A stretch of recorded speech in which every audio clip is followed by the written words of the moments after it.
à votre émission pour débuter le sabbat ensemble. Nous avons préparé cette émission pour vous permettre de vivre un début de sabbat spécial. Nous allons parler ce soir d'une prière incroyable qui a fait le temps s'arrêter. Je vous invite alors à vous arrêter un instant parce que Bon Sabbat chez vous commence maintenant.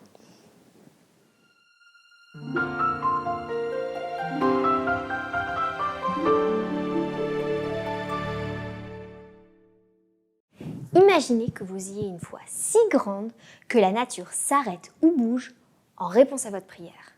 Incroyable! Mais c'est justement cela qui va se passer avec Josué, ce soldat qui est devenu leader du peuple de Dieu après la mort de Moïse.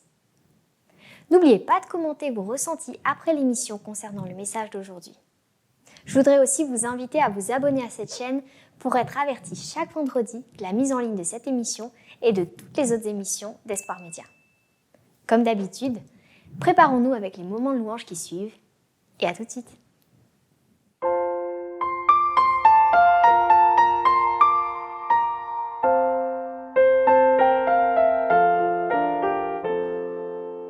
Quel ami fidèle et tendre nous avons en Jésus-Christ, toujours prêt à nous entendre, à répondre à notre cri. Il connaît nos défaillances, nos chutes de chaque jour. Sévère en ses exigences, il est riche en son amour. Quel ami fidèle et tendre nous avons en Jésus-Christ, toujours prêt à nous défendre quand nous presse l'ennemi. Il nous suit dans la mêlée, nous entoure de ses bras, et c'est lui qui tient les clés, qui décide des combats.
suis à toi, Jésus.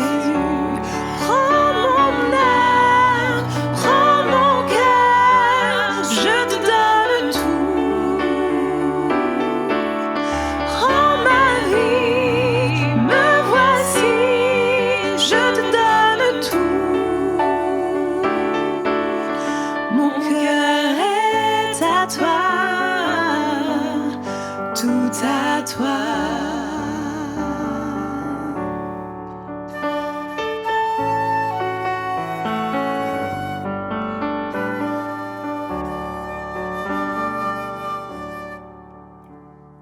Je te donne mon cœur, il ne m'appartient plus.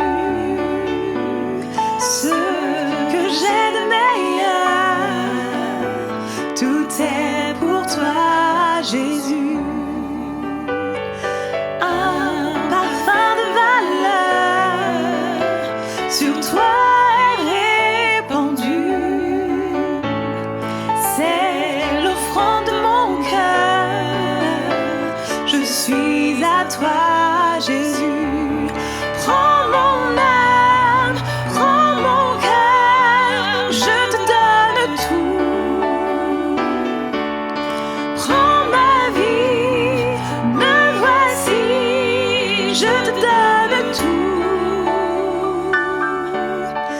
Mon cœur est à toi, tout à toi. Mon cœur est à toi, tout à toi.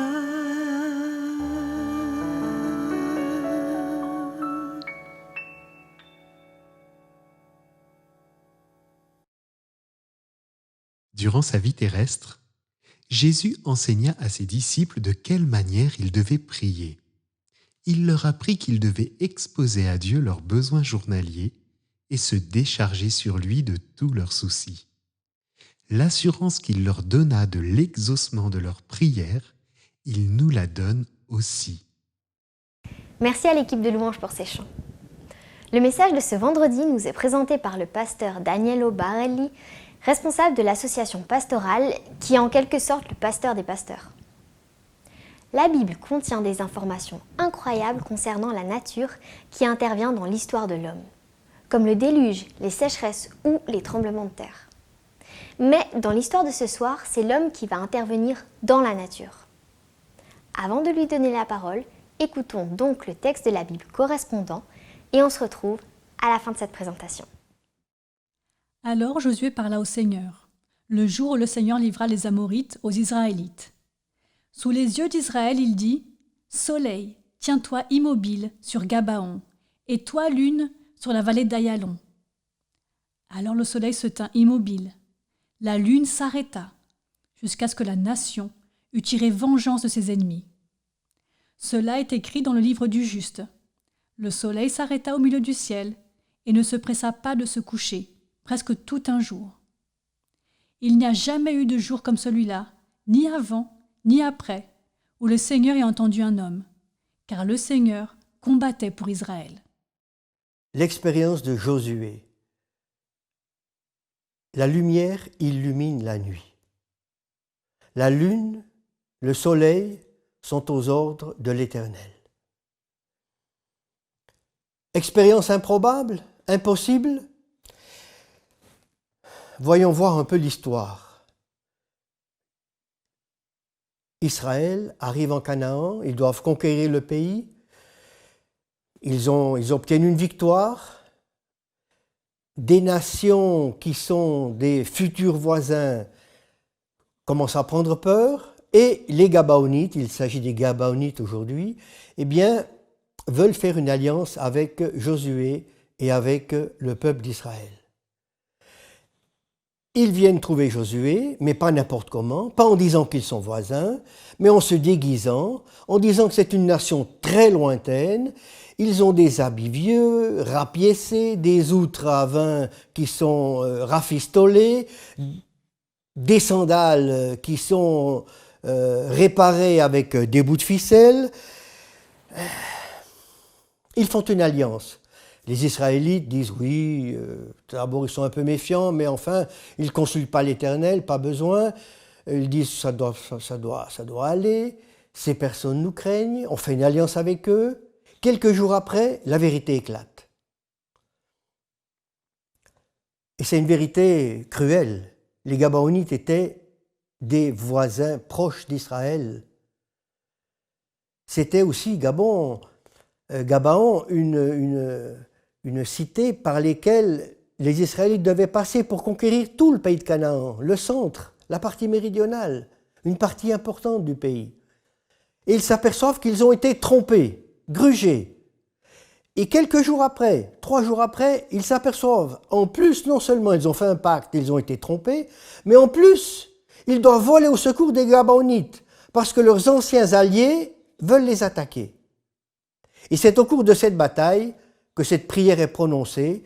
Josué a l'avantage, les Cananéens s'enfuient, en descendant la colline, encore une grêle de pierres les décime, mais la victoire n'est pas totale, et Josué fait cette prière.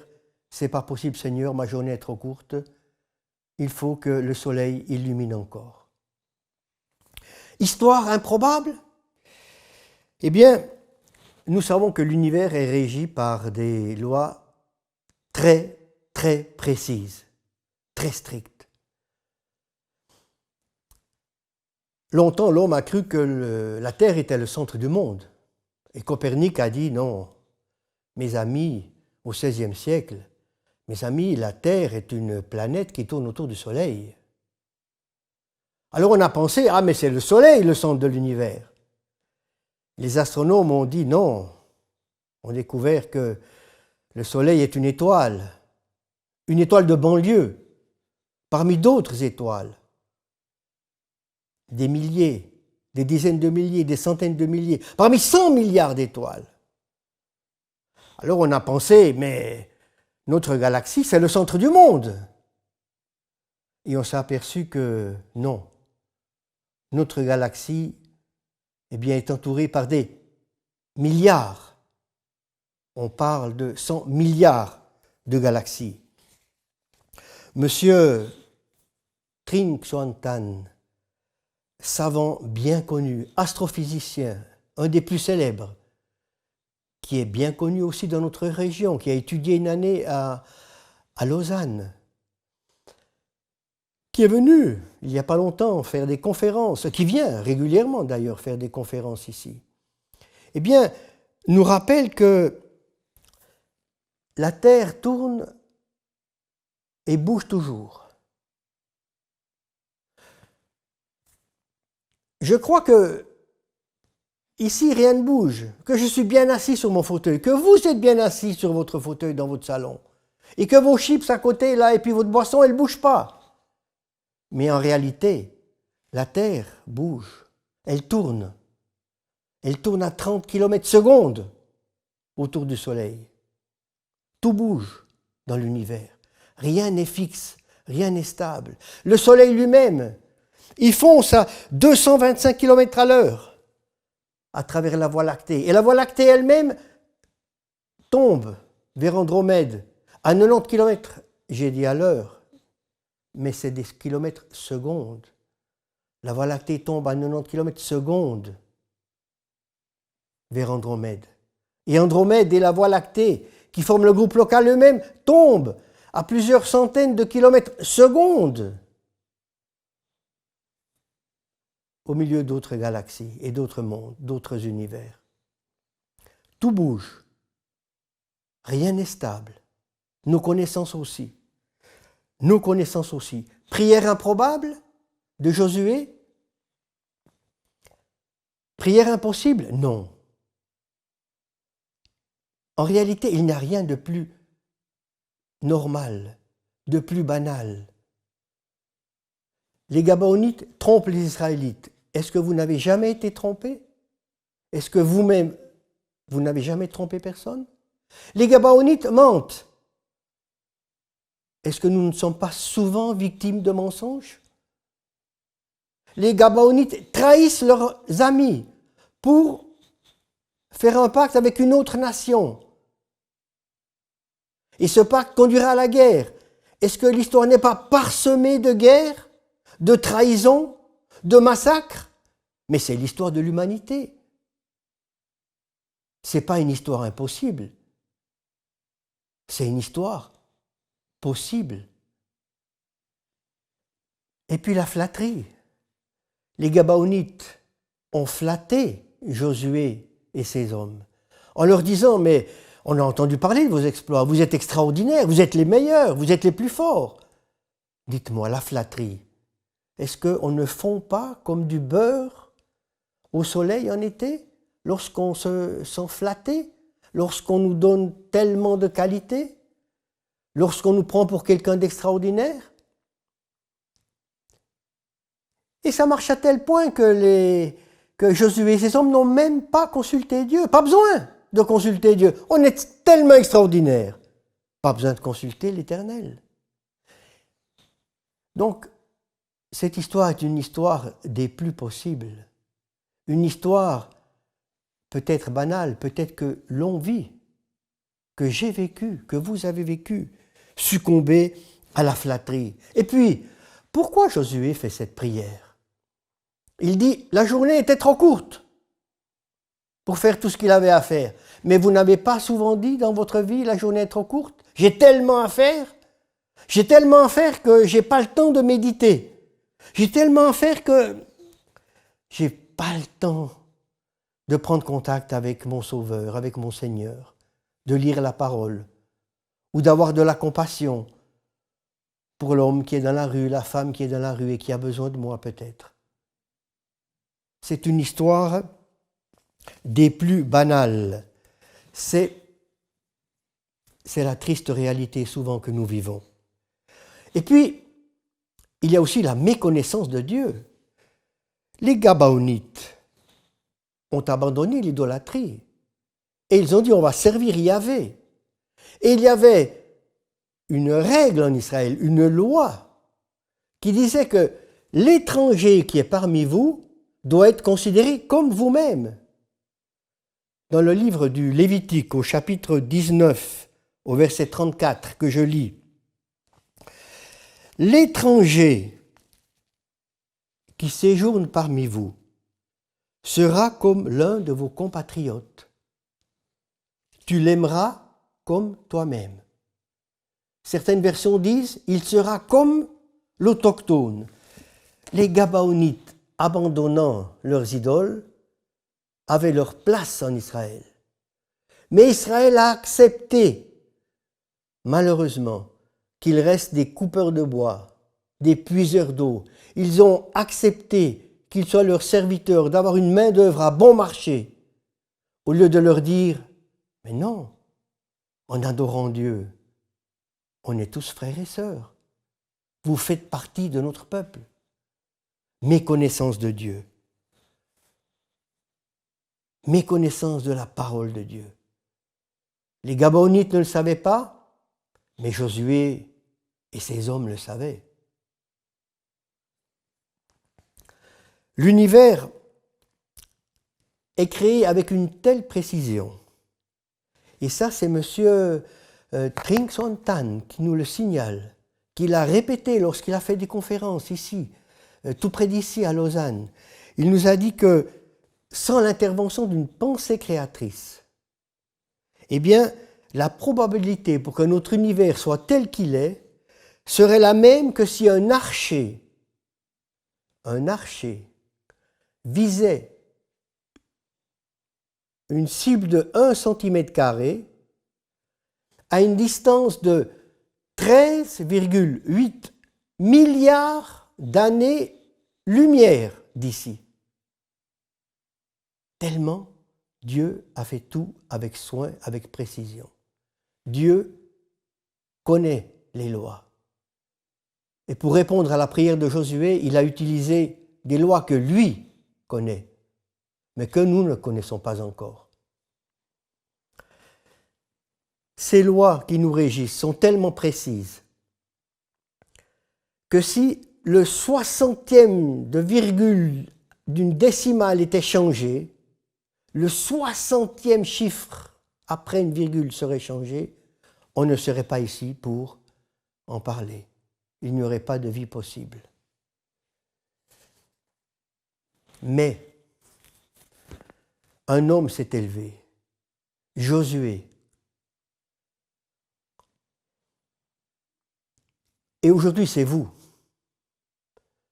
C'est vous que le Seigneur demande de réagir. C'est à vous qu'il demande de réagir, de vous lever comme Josué s'est levé, de faire une prière impossible pour avoir une réponse possible de la part de Dieu.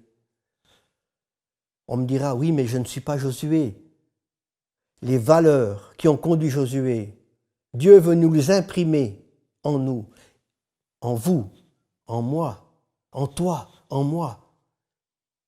Comme il a imprimé ces valeurs dans des servantes enfants, comme la servante de Naaman, comme Samuel lorsqu'il était enfant, dans des jeunes hommes, comme Daniel, dans des dames, on parle beaucoup de Marie, de Ruth, d'Anne. Dieu veut imprimer ces valeurs en nous, pour qu'on devienne des Josué là où on est, pour qu'on puisse se lever et faire des prières impossibles, et pour en sortir vainqueur. Pour cela, c'est vrai qu'il faut une certaine humilité. Humilité, on a dit. On a cité tout à l'heure M. Tran Xuan Tuan, savant astrophysicien d'origine vietnamienne, maintenant professeur à l'Université de Virginie aux États-Unis, qui connaît bien notre pays, qui a étudié à Lausanne une année, qui vient régulièrement faire des conférences. C'est lui qui nous donne ces chiffres extraordinaires sur l'univers. Il se considère comme un passeur de connaissances. Il essaie de nous rendre amoureux de l'univers. Pour cela, il faut une certaine humilité. Le philosophe français André Comte-Sponville, qui est venu dernièrement dans notre région parler, faire des formations, conférences, eh bien, sur l'humilité, il a écrit cela. L'humilité, c'est un homme qui ne se croit pas inférieur. C'est un homme qui a cessé de se croire supérieur. L'homme n'ignore pas ce qu'il vaut ou peut valoir, mais il refuse de s'en contenter. Il refuse de s'en contenter. Josué refuse de se contenter d'une demi-victoire. Et c'est pour ça qu'il appelle l'Éternel. Il veut une victoire complète. Vous voulez une victoire complète sur votre orgueil, sur mon égoïsme. Je veux une victoire complète. Et j'ai besoin d'appeler le Seigneur de l'univers à mon secours. Et lui, il va illuminer ma vie et me donner la force pour vaincre comme Josué a vaincu la bataille. Ellen White, dans Patriarche et Prophète, elle nous dit le secret du succès. Elle nous dit Josué est un homme humble qui a prié l'Éternel. Il a fait tout ce qu'il pouvait. Il a fait comme si ça ne dépendait que de lui et de ses hommes, et ensuite il s'est remis dans les mains de son Seigneur.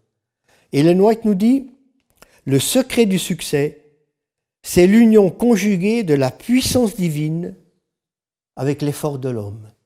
Les hommes forts sont ceux qui prient.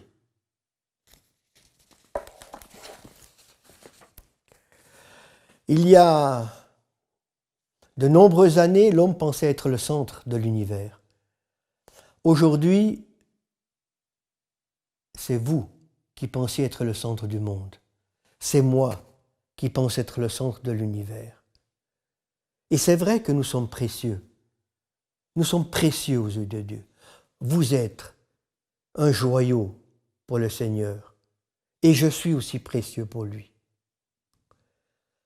Mais il est bon de détourner nos regards de nous-mêmes et de faire comme Josué, implorer le ciel pour qu'il nous donne la victoire sur cet orgueil, sur cet égoïsme, et pour arriver à mener à bien la mission qu'il nous a confiée. Ensemble, avec notre Seigneur, on va arriver, on va gagner, on va être des vainqueurs. Le secret du succès, c'est les hommes et les femmes qui prient. On a lu cela dans Patriarche et Prophète. Eh bien, la prière de Josué, prière impossible, vous invite à la faire. votre prière sera impossible, mais aux yeux de Dieu, à l'oreille de Dieu, elle se traduira en prière possible. Il m'aidera à mener à bien mon combat. Et la prière de Josué, ce n'est pas se lancer dans un vide sidéral, mais c'est se lancer dans la foi. C'est se lancer dans la confiance bienfaisante de notre Seigneur. Bon sabbat chez vous.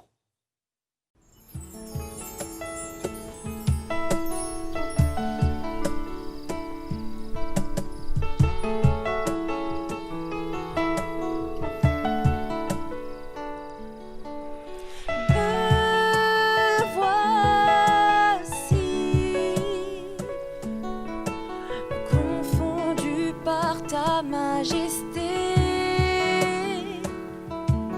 couvert par ta grâce illimitée. Me voici, conscient du poids de mes fautes, couvert par le sang de l'agneau.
Je pardonne en retour.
Merci à Danilo et merci aux chanteurs pour cette musique. Que la façon dont Dieu s'est manifesté en faveur de l'Évangile puisse nous inspirer pendant cette journée de sabbat. Je vous rappelle que vous pouvez revoir ces épisodes sur notre plateforme streaming adventplay.tv et que si vous souhaitez visiter une église adventiste, faire une demande de prière ou commencer des études bibliques, les liens pour cela se trouvent en bas de cette vidéo ou dans le menu en haut. Vous pouvez aussi soutenir le Centre Espoir Média dans son travail de production pour partager cette bonne nouvelle via un don sur la plateforme DonorBox. On se revoit la semaine prochaine et en attendant, bon sabbat chez vous.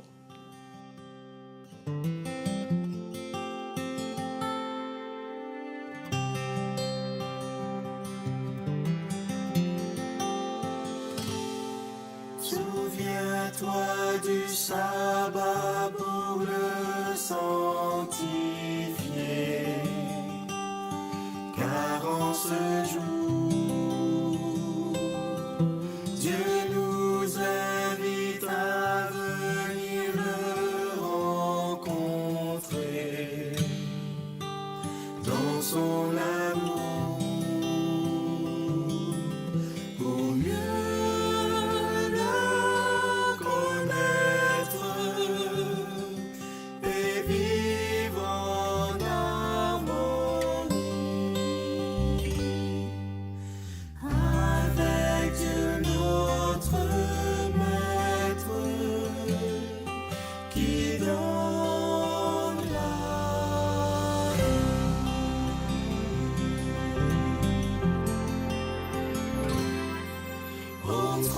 dans son temps avec des cantiques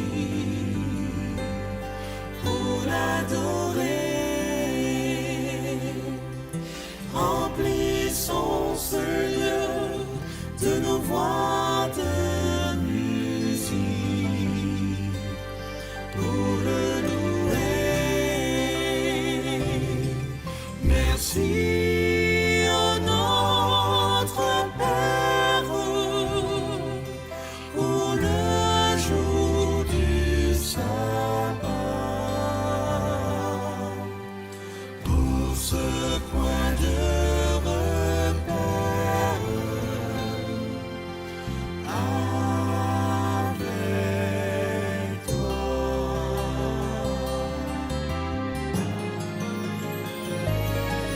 Souviens-toi du sabbat pour le sanctifier, car en ce jour,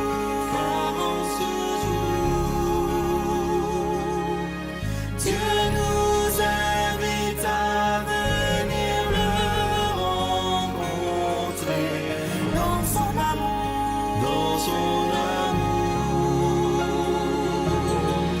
pour mieux